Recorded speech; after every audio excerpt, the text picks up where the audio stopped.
My knees buckled because I knew that voice. Even through the crackling, even through the static, I knew that voice. It was my husband. And for a second I couldn't breathe. The line cracked again and then I heard him. He was scared. More scared than I'd ever heard him sound in 14 years. "B," he said. "Please listen to me." I gripped the phone so tightly my hand hurt. "Michael." More static, and then his voice again. Urgent this time. Desperate. He said they learn from watching. The line crackled so loudly I almost missed it. He said you need to. But the rest was just swallowed by the static, by the crackling. And then silence.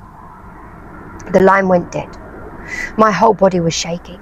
And that's when I realized I wasn't alone. I turned around, and there he was.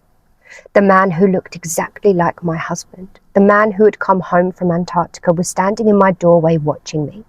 And I don't know how long he'd been there. I don't know how much he'd heard. He didn't look angry. He was just watching.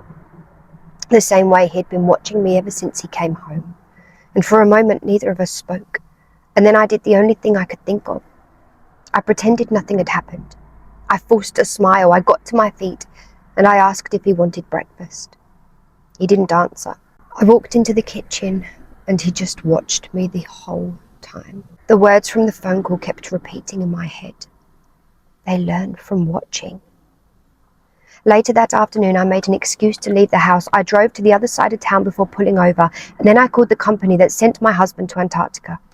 I asked if there had been some kind of mistake.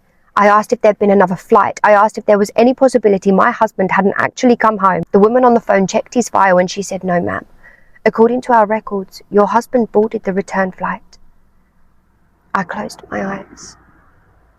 She seemed confused and I thought, I can't tell her. What am I supposed to say? That, yes, my husband's here, but it's not really my husband. Call the police. They're going to turn up and see that my husband is here and they're going to think that I'm crazy. Nobody would believe me.